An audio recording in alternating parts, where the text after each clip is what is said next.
Before Ron Howard became America's most trusted director, before he sat in the chair calling action, before Apollo 13 and A Beautiful Mind earned him the industry's highest honors, he was just Ronnie, a child actor navigating Hollywood's most dangerous decade. The 1960s and 70s weren't just about flower power and free love. Behind the studio gates, a different kind of transaction was taking place. 21 men, actors, directors, creators, all learned the same brutal lesson. Talent opens doors, but compliance keeps them open. Some were children when it started, some were desperate. All of them understood that in Hollywood's economy, bodies were currency, and silence was survival. This is the story Ron Howard witnessed, the system he navigated, and the truth that shaped an entire generation of entertainment's biggest names. If you want to hear the stories Hollywood buried, subscribe now and discover what really happened behind the carefully constructed facades. James Dean, the boy they called Number 6. Jimmy arrived in Los Angeles with nothing but a haunting face and desperate hunger for recognition. The Chateau Marmont became his introduction to Hollywood's hidden economy, a place where young men weren't called by their names at private parties, but by numbers. Jimmy was Number 6. Rogers Brockett became his first sponsor, though sponsor was polite language for what actually happened. Jimmy paid with his body for every opportunity Brockett provided. A neighbor heard him crying in the bathroom at 3 in the morning more than once, but by sunrise, he'd be on set, pretending nothing had happened. The cocktail parties were worse. Jimmy would serve drinks, but everyone understood he was offering something beyond hospitality. One television role cost him a night with an older investor. He agreed because he was exhausted from washing dishes near Sunset Boulevard, tired of being invisible. Someone filmed him once, secretly, in a Wilshire Boulevard penthouse while he entertained a studio executive. That tape became leverage, insurance that Jimmy would never dare break away from the web of power wrapped around him. Jimmy traded his body for fame, but received only 3 films before dying in a car crash in 1955, right when his career was beginning. Marlon Brando, the man who slept for parts. Brando never pretended to be innocent. At a 1975 press conference, he declared bluntly, "I slept with anyone who could give me a part, male or female. It didn't matter, as long as they had power." That confession served as rare confirmation of what everyone suspected about Hollywood's casting process. In the 1940s, Brando hustled on small New York stages until director George Cukor hired him for $300 weekly. The payment covered more than acting lessons. It included late-night private rehearsals in Cukor's Beverly Hills apartment. Cukor later recommended Brando to Elia Kazan, leading to his legendary casting in A Streetcar Named Desire. But Brando didn't limit himself to one benefactor. He methodically slept with directors, producers, even journalists, anyone who could move him closer to stardom. A personal diary discovered after his death listed 14 men who had helped him with both their influence and their patronage. Jack Warner, the mogul behind Warner Brothers, rescued Brando from a scandal in 1953 so he could star in Julius Caesar. Brando understood the transaction clearly and never expressed shame about what he'd done to survive. His calculated approach to using his sexuality for advancement worked, establishing a template that countless other young actors would be forced to follow, often without Brando's clear-eyed understanding of the exchange. Rock Hudson, the perfect companion. Rock wasn't just a Hollywood icon, he was the premium offering at parties fans never knew existed. As early as the 1950s, when he was just a hopeful at Universal, Rock appeared on Henry Wilson's list of high-potential pretty boys. Wilson was the most powerful manager in Hollywood, famous for training actors straight from the bedroom. Rock had a chiseled physique, a cinematic face, and a deep, seductive voice. But talent wasn't what got him chosen. A leaked studio memo from 1989 included an assistant's notation. He's obedient, discreet, and always ready to accompany clients. They called Rock the perfect companion. He never asked who he was meeting, never said no. From the Beverly Hills Hotel to Palm Springs Estates, Rock always arrived with a polite smile, poured drinks, made charming conversation, and when needed, walked into bedrooms without another word. A recorded phone conversation between Wilson and producer Ross Hunter revealed he can handle 2 people a night as long as no one takes pictures. When Rock became a sensation with pillow talk and magnificent obsession, he wasn't just the media's darling, but the most expensive asset in fundraising circles. Every time Rock appeared at exclusive gatherings, studios secured millions from wealthy backers. After his death, a note was found with haunting words: "I was never allowed to say no." The Gentleman's Secret Arrangements. Cary was hailed by the press as the husband every woman dreams of, but his reality existed elsewhere. For nearly 2 decades early in his career, Grant lived with actor Randolph Scott in a relationship magazines described as inseparable companions.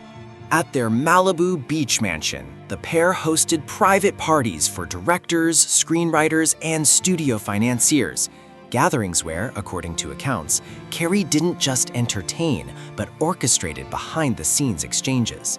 A cinematographer recalled one occasion when Grant invited 3 directors to his home, then disappeared with them into a locked second-floor room. A week later, he landed the leading role in Bringing Up Baby. A leaked memo from Columbia Pictures in 1942 mentioned Grant's complete compliance with after-hours studio-arranged activities, including support for the studio's key financial partners. Even after becoming a household name, Grant couldn't step away. Confidential magazine once investigated a 1955 incident where Grant was spotted leaving the Biltmore Hotel at 2 in the morning alongside an anonymous European financier, just days before signing for To Catch a Thief with Hitchcock. Perhaps that's why he married 5 times but never truly settled. Grant never responded to tabloid speculation because silence was the only thing that could keep him safe in Hollywood's web.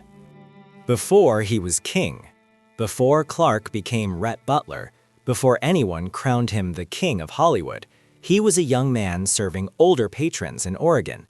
In 1922, at just 21, Clark was taken in by William H. Wright, a prominent playwright, under the label of stage apprentice. In truth, Wright took care of Clark's every need: clothes, food, shelter, even pocket money, in exchange for the young man's total compliance.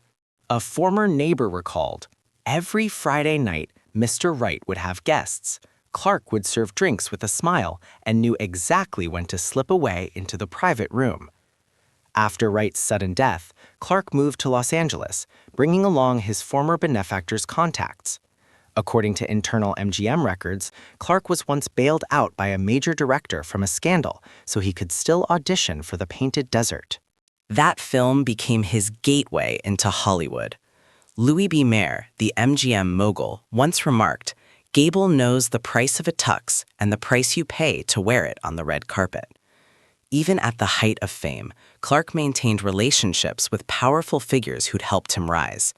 His path to becoming the king of Hollywood was paved with transactions he never discussed publicly, but could never quite escape privately.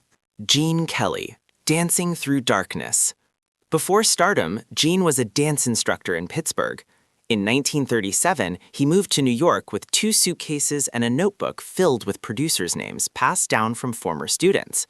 One of the first he met was Charles Weidman, a well-known choreographer who brought him into a private training program, a covert pipeline for Broadway producers. Another participant later revealed, "We didn't rehearse in the traditional sense.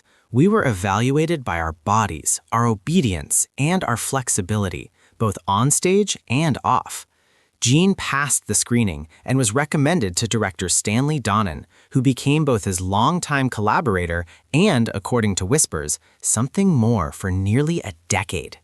Even after achieving fame, Gene couldn't escape the grip. Studios arranged exclusive social engagements with investors. A former journalist recalled Gene once dancing the entire night at a Bel Air mansion, But there were no cameras, no stage, just 3 powerful men and a contract waiting to be signed. In a letter to a close friend in 1959, Jean wrote, "They want me to dance for them, but no one ever asks if I'm tired, if I'm sad, or if I'm disgusted with myself."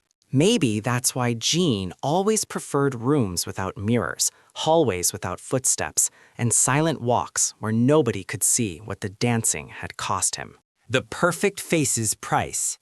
Tony embodied the Hollywood dream, strikingly handsome, sharply dressed, with a smile that commanded attention. But behind that polished surface, Tony once whispered to a co-star, "To get roles, I've done things that weren't in the script." In 1948, a young man from the Bronx stepped into Universal's audition room. Within 5 minutes, a producer looked him over and said, "I think you could be a star."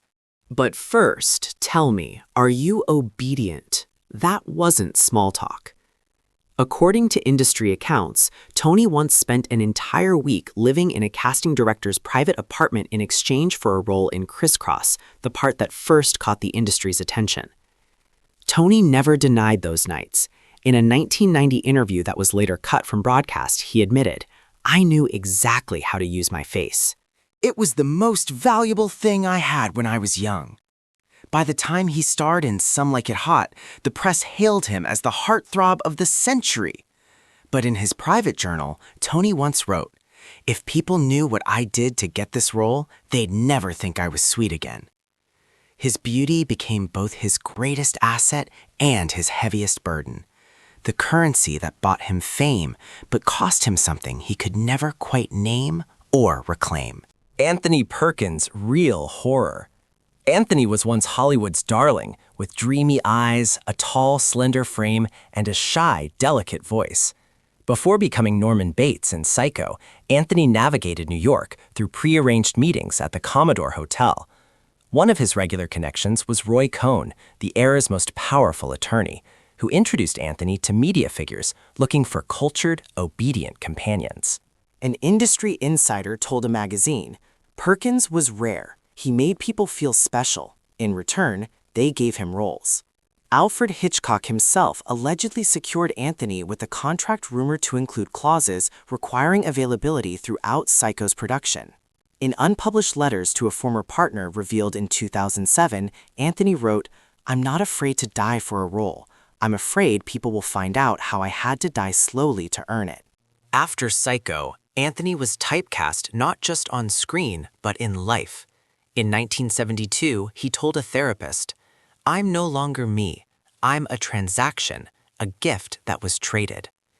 His performances captured isolation and terror perfectly because he understood what it meant to be watched, controlled, and owned, not by a fictional mother, but by an industry that had purchased him piece by piece until nothing authentic remained. Dennis Hopper, the rebel who sold his soul. Dennis embodied New Hollywood's wild spirit, a rebel draped in dust in defiance. But even he confessed, "I sold my soul for a supporting role and one night in Beverly Hills." In the mid-60s, Dennis hit rock bottom, blacklisted from major projects due to his reputation for volatility. One night, he received an invitation to a private gathering in a Mulholland Drive mansion where men like him could trade their compliance for a chance to return to the screen. According to director Nicholas Ray's accounts, Dennis engaged with a financier all night in exchange for a small role in The Sons of Katie Elder, the role that put him back on Hollywood's radar. Dennis's former partner, actress Brooke Hayward, once said, "Dennis would endure anything, even humiliation, if it meant stepping in front of the camera again." In a 1983 Rolling Stone interview, Dennis admitted, "I used to be difficult, but before that, I was compliant, serving powerful men just to do what I loved." His later success with Easy Rider seemed like redemption, but Dennis never forgot those nights. The chaos that marked his life, some friends believed it all traced back to the humiliation of those early years when he learned that talent alone would never be enough in Hollywood's economy. Rudolph Valentino, the first Latin lover's hidden price. Rudolph was Hollywood's first elegant heartthrob, adored nationwide as the Latin lover. But long before women chased him, Rudolph had to serve men just to survive. According to biographical accounts, Rudolph worked as a waiter in New York before being introduced to a private club where wealthy patrons could hire attractive young men for the evening, $50 per visit. An old acquaintance told a newspaper he didn't want to do it, but when someone threatened legal trouble over his immigration status, Valentino agreed, and every week someone came to collect him. It was one of those clients, producer Norman Cary, who eventually brought Rudolph to California and helped land him a role in The Four Horsemen of the Apocalypse, the film that made him a star. But at what cost? In a handwritten note discovered after his death, Rudolph once wrote, "The world calls me their lover, but the first night I lay still, no one kissed me at all." His sudden death at 31 sparked mass hysteria, with women rioting at his funeral. They mourned the fantasy they'd loved, never knowing the reality of how he'd paid for the privilege of becoming their dream. Tyrone Power, beauty as currency. Tyrone was the face of American cinema in the 1940s. Women adored him, men envied him. But what audiences didn't know was that Tyrone learned early that beauty in Hollywood isn't a gift, it's currency. In 1936, before signing with 20th Century Fox, Tyrone was invited to vacation in Palm Springs with a producer later named in investigations for hosting private retreats that doubled as casting opportunities. A staff member told a journalist, Tyrone was asked to model swimwear. Then he was asked to demonstrate compliance. The next morning, he received a 5-year contract. The story didn't stop there. For years, Tyrone's calendar was managed by Hollywood elites who sponsored him between projects. His appearances at nightclubs always came with whispers about debts being paid with charm. His close friend, actor Cesar Romero, once said, Tyrone knew that to stay where he was, he had to protect the image, even if the cost was never being allowed to tell the truth. Tyrone's marriages to actresses were widely publicized, but colleagues noticed he seemed most comfortable at all male gatherings. The perfect profile, the romantic leading man persona, all of it was constructed through arrangements that began long before fame and continued long after. Montgomery Clift, the sorrowful eyes.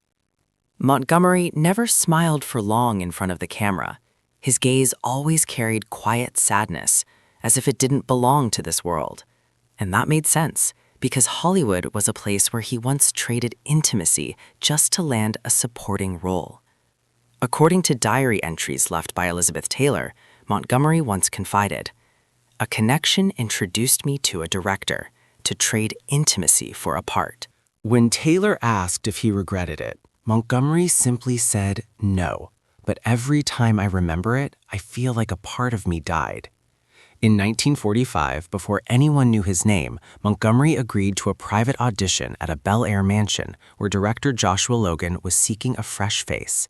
After the session, Montgomery stayed there for 3 days.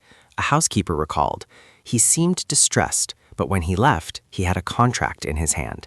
Even later, when fame came, Montgomery dodged every question about beginnings. Once, when asked by a reporter, he answered, "I started in theater, and in a few rooms where no one was watching." He lived in loneliness, battled addiction, and died with a crooked smile. His performances captured unique devastation, the look of someone who'd traded pieces of himself and could never quite assemble them back together again. The teen idol's double life. In the 1950s, no one outshone Tab's golden glow, the bright smile, the chiseled frame, the all-American boy. But behind the idol facade was a truth Tab had to bury for half a lifetime. In 1950, at just 19, Tab was arrested at a private gathering in Long Beach, a scandal that nearly destroyed his career before it started. But a powerful producer intervened, not with money, but with an exclusive 5-year contract. When asked about the scandal later, Tab would only smile faintly and say, "I didn't lose anything. I just had to stay the night with someone I couldn't say no to."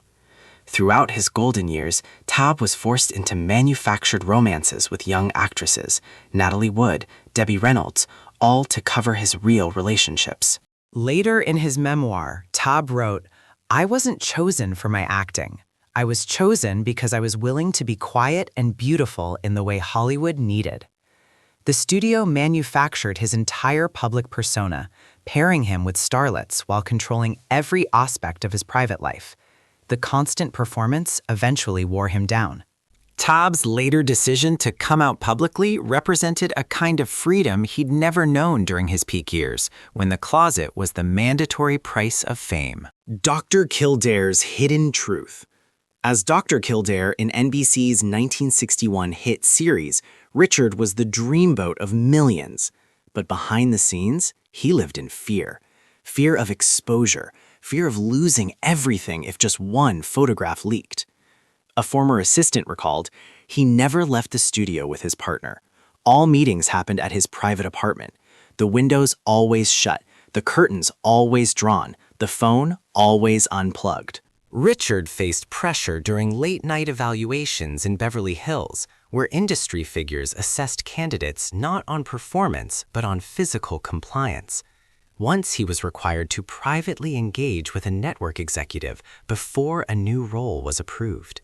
When a male co-star once suggested going public, Richard coldly replied, "If I lose this role because I love you, will you be able to support me?" He wore the mask of the perfect gentleman for 40 years. Only after retiring did he dare admit the truth, publishing a memoir that revealed the exhausting double life he'd maintained.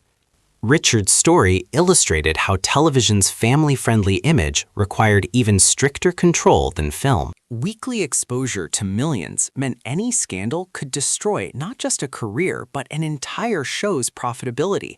The pressure to remain closeted protected a multi-million-dollar franchise built on wholesome fantasy that couldn't survive authentic revelation. The heartthrob's midnight evaluations. With his golden hair and surfer charm, Troy was the national heartthrob of the 1960s. But when the lights went out, he showed up at invitation-only gatherings, where casting didn't happen in front of a camera, but behind closed doors.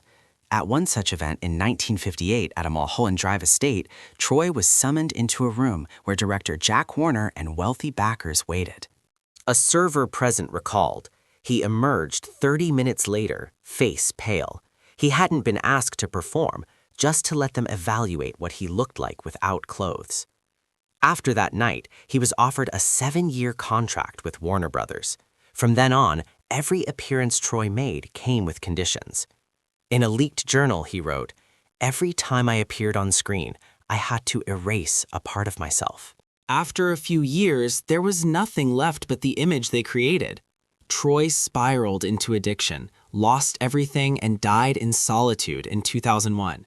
But at least he had his moment of fame, brief and bright before burning out completely. His career followed a familiar pattern, rapid ascent built on physical appeal and availability, followed by equally rapid decline once his youth faded and newer, younger men arrived to take his place in the same rooms with the same powerful figures. The Boy Next Door's dark beginning. Van was MGM's signature nice guy next door throughout the 1940s. But in real life, Van once slept on warehouse floors and borrowed money for food. When director George Cukor spotted him at a cheap diner on Melrose, he said something that brought Van to tears. "I don't need you to act. I just need you to comply." That night, Van was invited to Cukor's estate.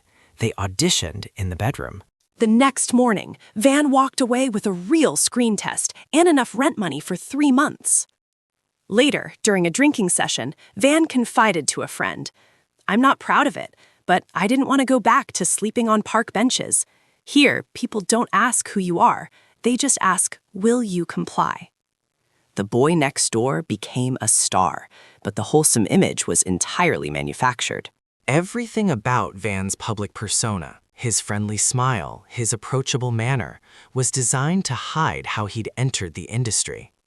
Van's career lasted decades, but he rarely spoke about his early years. The shame never fully disappeared. He understood that his entire career was built on a foundation he could never acknowledge, and that silence became its own kind of prison, trapping him between the truth he lived and the lie the public believed. Undone by one headline. George was the golden face of early 60s television, famous for his role as Buzz Murdoch in Route 66. Handsome, rugged, masculine, George captivated women and made men jealous.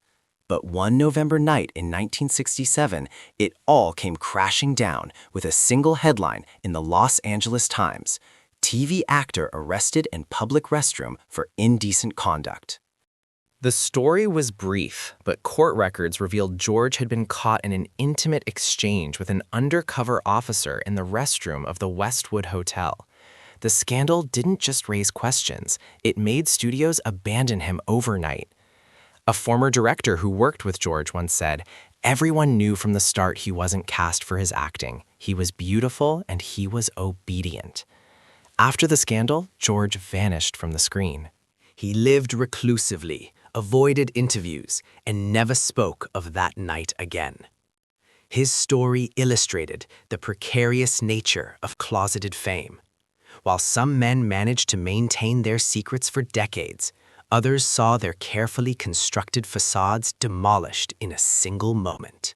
The arrest wasn't just about morality charges. It exposed the transactional nature of his career, revealing that his success had never been about talent, but about what he was willing to do in private to secure roles in public. The clean-cut face's dirty secret. John was known as the cleanest face in Hollywood by the late 1950s. With perfect looks, military polish, and charm to spare, he was the go-to actor for heroes, officers, and aristocrats.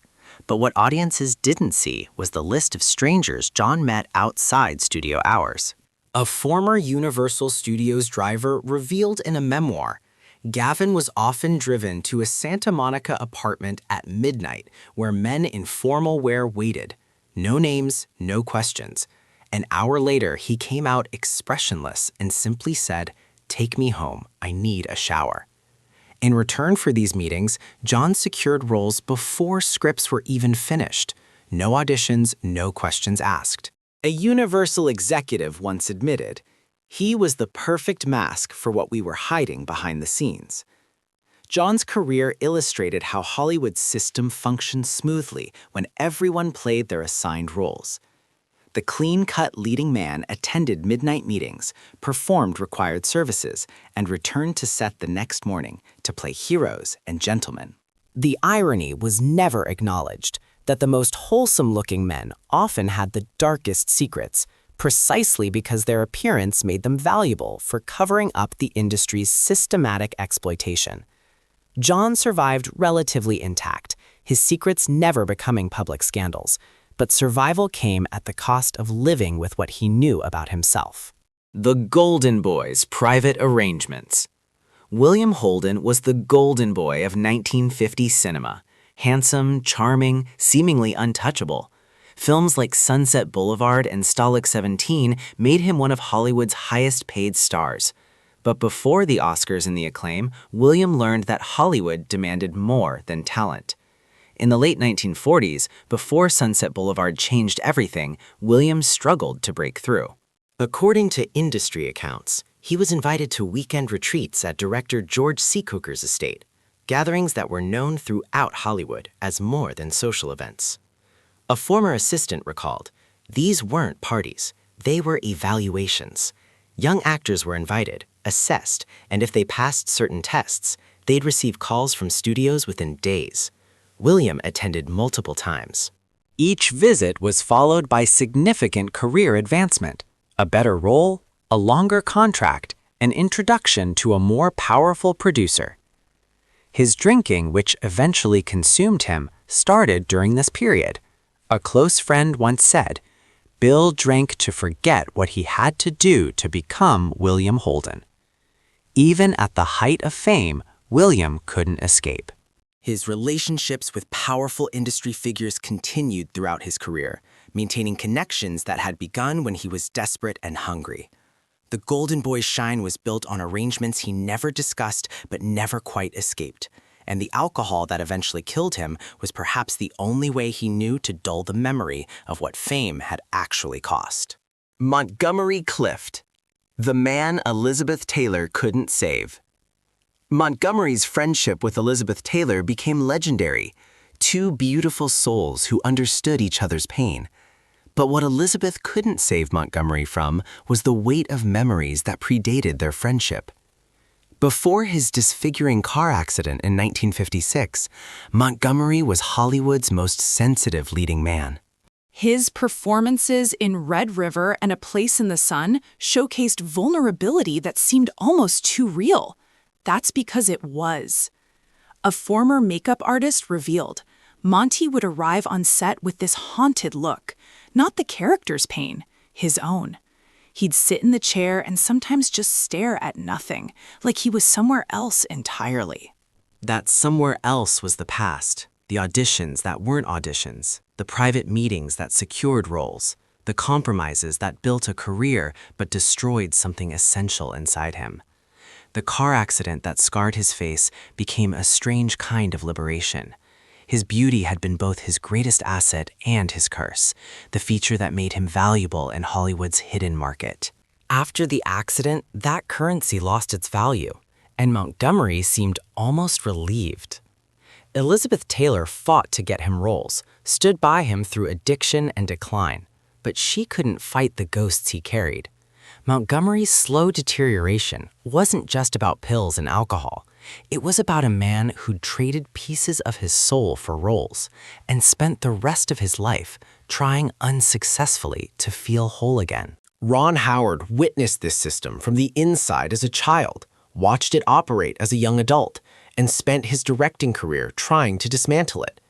21 men, some who survived with careers intact, others who were destroyed by the very system that made them famous. All of them navigated the same brutal economy, where bodies were currency and compliance was the price of admission. What you've heard wasn't aberration, it was procedure. Hollywood built its golden age on young men who learned that talent alone would never be enough. They needed to prove their obedience, demonstrate their availability, show they understood fame's real price. The question isn't whether this happened. The patterns are undeniable, the evidence overwhelming. The question is whether it ever stopped, or whether it simply became more sophisticated, more secretive, more deniable. Power structures remain. The desperation of young performers continues. The willingness to exploit that desperation hasn't disappeared. It's just learned better camouflage. These 21 men deserved better than the choice they faced: dignity or dreams, authenticity or survival. They chose survival, and Hollywood profited from their compliance while erasing the truth of what that compliance cost. Ron Howard's career stands as quiet testimony. Every safe set he created, every young actor he protected, every time he refused to participate in the old patterns. He couldn't save those who came before, but he could prevent the system from continuing unchanged. That's perhaps the best any witness can do. Remember what happened, refuse to repeat it, and create something better from the ashes of what was. If these hidden stories moved you, share this video and subscribe. The truth they tried to bury deserves to be remembered.